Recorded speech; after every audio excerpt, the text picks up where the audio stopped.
Galing kayo lang? Hindi, baka walang ganong rider sir eh. Lakas nga sir, ano mo? Basang-basa eh. Biglang tigil oh. At least nakapag po kayo. Eh tapos naman, isa kasi yung iba ayaw nila lang, gusto nila mas life for cash. Hindi rin natin maano, pero kasi maganda rin kung may e-wallet ka kasi diretso na yun. Kaya itong mga ganito, yung mga 60, 70, kinukuha ko talaga ito. Kasi bukod sa malapit, eh pagka wala ka ng top up, pwede mo siya ilagay. So yung 50-60, malaking bagay. In 200 meters, turn right onto the Junction Parkway.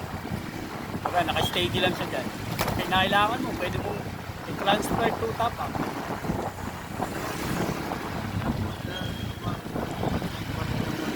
Oo nga.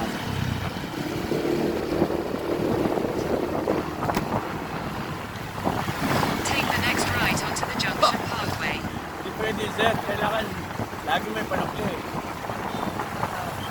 Siyempre, dapat kahit piso yan, dapat balik mo yung sukli. Oh. Siguro, pero kung laging madala, 600 meters, ibang turn usapan. right onto Carino Highway. Pero kung minsan lang talagang wala, ako rin naman, pero hindi may iwasan kung walang barya talaga. Dos, nakakaya. Minsan ako, naalala ko, bigas na lang po. Minsan ayaw ko. Pero pag yung madalas mong ginagawa, habit mo na. Pero kung minsan talagang hindi may iwasan eh. Tulad ko. Pero dapat mayroon ka talaga